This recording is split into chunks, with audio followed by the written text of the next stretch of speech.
Hello friends, my self भावना और स्वागत है आपका भावना साइकोलॉजी क्लासेस में। तो आज मैं मैंने कोई पढ़ाई का टॉपिक नहीं लिया है, लेकिन एक ऐसा टॉपिक लिया है जिसको पढ़ना आई थिंक लाइफ में ज़्यादा ज़रूरी है। ठीक है, तो आज हमारा जो टॉपिक है वो है हैप्पीनेस। अब स्टार्टिंग से मैं बात करूँ तो अभी लाइफ में हो क्या गया है कि सारे बच्चे स्ट्रेस में हैं, और मतलब कि जो यूथ है वो भी अपना मतलब कि ज़्यादातर स्ट्रेस उनका इसी चीज़ में रहता है कि हमने पैसा कैसे कमाना है। तो अगर मैं स्टार्टिंग से मतलब कि अगर बात करूँ तो जब हम बच्चे होते हैं तो ज़्यादातर पेरेंट्स क्या करते हैं, अपने बच्चों को दूसरे बच्चों के साथ कंपेयर करते हैं। बल ऐसा करना नहीं चाहिए, लेकिन क्यों नहीं करना चाहिए? क्योंकि हर एक बच्चा यूनिक होता है। ठीक है, अगर हम एक बच्चे में कुछ खामियां हैं, दूसरे बच्चे में वो खामियां नहीं मिलेंगी। एक बच्चे में जो यूनिकनेस है, जो खूबियां हैं, वो दूसरे बच्चे में नहीं मिलेंगी। ठीक है, तो अपने बच्चों को दूसरे बच्चों से प्लीज़ कंपेयर ना करें। इससे क्या होगा, वो दूसरे बच्चों के साथ अपने आप को कंपेयर करने लगेंगे कि मुझे वैसा बनना है, मुझे ऐसा बनना है। तो एक जैसा बनना ही क्यों है? तो भगवान ने किसी भी चीज़ को यूनिक बनाया है, तो उसको मतलब कि ऐसा बनना ही क्यों है कि हम सब एक जैसे लगे, है कि नहीं? तो हमें करना क्या है कि अपने बच्चों को फोर्स नहीं करना है, किसी के साथ कंपेयर नहीं करना है, ताकि क्योंकि कंपैरिजन से होते हैं ये है कि अगर वो वैसा नहीं बन पाते तो वो इंफीरियर फील करना स्टार्ट कर देते हैं, मतलब अपने आप को कम आंकने लगते हैं। तो अपने बच्चों में मतलब कि ऐसा जो फीलिंग्स है वो क्यों पनपने दें? क्योंकि अगर ऐसा होता है तो वो स्ट्रेस में चले जाते हैं, और ये स्ट्रेस उनका लाइफ टाइम रहता है। ठीक है, तो अपने बच्चों को बिल्कुल भी कंपेयर ना करें। पढ़ाई कर रहे हैं, बहुत अच्छी बात है। ठीक है, लेकिन इस चीज़ के लिए उनको फोर्स मत करो कि इतने मार्क्स लाने हैं या फिर 90+ ही लाने हैं, 80+ ही लाने हैं। क्योंकि हो सकता है वो पढ़ाई में अच्छा ना हो, लेकिन बाकी चीज़ों में बहुत अच्छा हो, स्पोर्ट्स में बहुत अच्छा हो। और एग्जाम्पल्स आपके सामने हैं, सचिन तेंदुलकर है, लता मंगेशकर है, और भी बहुत सारे हैं। अब वो एग्जाम्पल मैं नहीं दूंगी क्योंकि आपको पता है।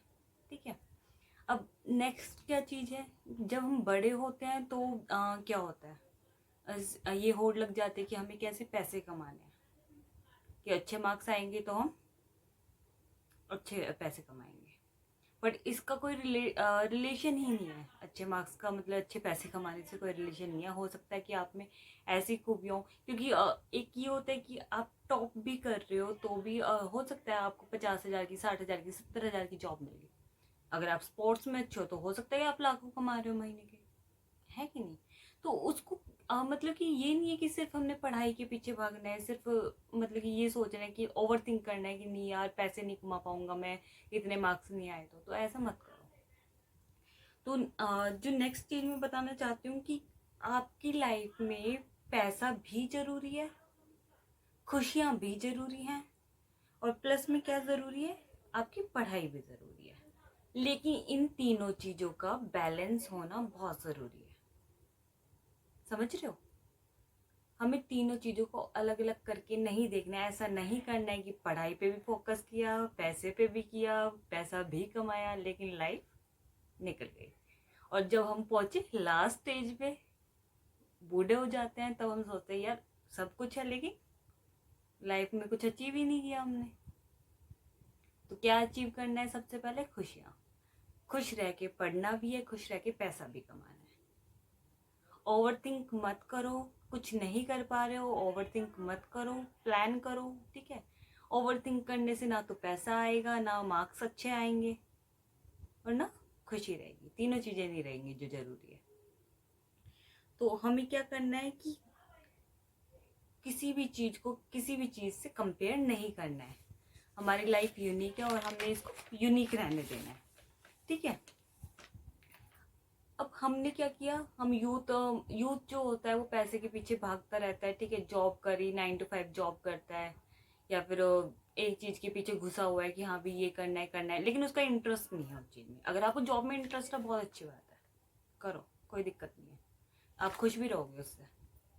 लेकिन आप खुश नहीं हो और मतलब जॉब में घुसे हुए हो, तो ऐसा काम करो ना जिसमें आप खुश हो। ठीक है, अगर ऐसा नहीं हो पाता है तो आप जॉब करो कि भाई पैसे भी जरूरी है लाइफ जीने के लिए, खाने के लिए, पीने के लिए, पैसे भी ज़रूरी है। पैसे भी कमाओ लेकिन खुश रह के, अपनी हॉबीज़ को, म्यूज़िक को, डांस को, जो भी आपकी हॉबी है उसको टाइम दो, ठीक है। तो पैसे भी कमाओ, प्लस में अपनी हॉबीज़ को भी कंटिन्यू रखो। अगर आप अपनी हॉबीज़ को कंटिन्यू रखते हो तो आपको कभी स्ट्रेस नहीं होगा, ठीक है। तो पढ़ाई से ज़्यादा क्या ज़रूरी है, पैसे से ज़्यादा क्या ज़रूरी है? नॉलेज गेन करना, सेटिस्फेक्शन होना, ठीक है। तो हर चीज़ का बैलेंस होना, मतलब परफेक्ट बैलेंस होना चाहिए लाइफ में। लोग कहते कह रहे कि नहीं, जिंदगी झूठ है और मौत सबसे बड़ा सच है, लेकिन नजरिया है अपना अपना। अगर मतलब बात करें तो जिंदगी हमें रोज मिल रही है, झूठ कैसे हो गया? रोज मिलती है, जो करना चाहते हो वो कर सकते हो। और मौत भी सच है, लेकिन वो एक बारी आनी है, और जिंदगी हर रोज हमें मतलब कि एक नया मौका देती है, तो उस मौके को हमने यूज करना है, ठीक है। तो हमारा जो निष्कर्ष क्या निकलता है कि हमें हर चीज का परफेक्ट बैलेंस चाहिए लाइफ में। तो अपनी खुशियों को सेक्रीफाइस मत करो। खुशियाँ भी ज़रूरी है, रिस्पॉन्सिबिलिटी भी ज़रूरी है, और पैसा भी ज़रूरी है। तो हर चीज़ को हमने इक्वल लेके चलना है।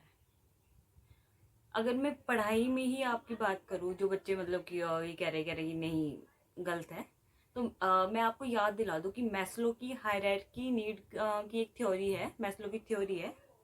उसमें क्या होता है, 5 तरह की नीड्स की बात करी गई है कि हमें क्या क्या ज़रूरी होता है लाइफ में। तो उसमें फर्स्ट जो आती है वो आती है फिजियोलॉजिकल नीड्स। वो होती है फूड, शेल्टर एंड क्लॉथ, रोटी, कपड़ा और मकान।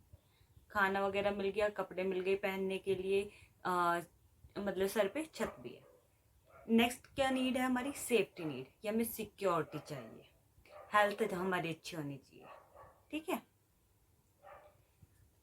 थर्ड हमारी नीड आती है लव एंड बिलोंगिंग्स की, कि फ्रेंडशिप चाहिए, इंटीमेसी चाहिए, फैमिली चाहिए, ठीक है।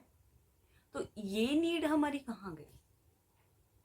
खुशियाँ तो हमें यहीं से मिल रही हैं, तो हम क्या करते हैं, इसको स्किप कर देते हैं, ठीक है।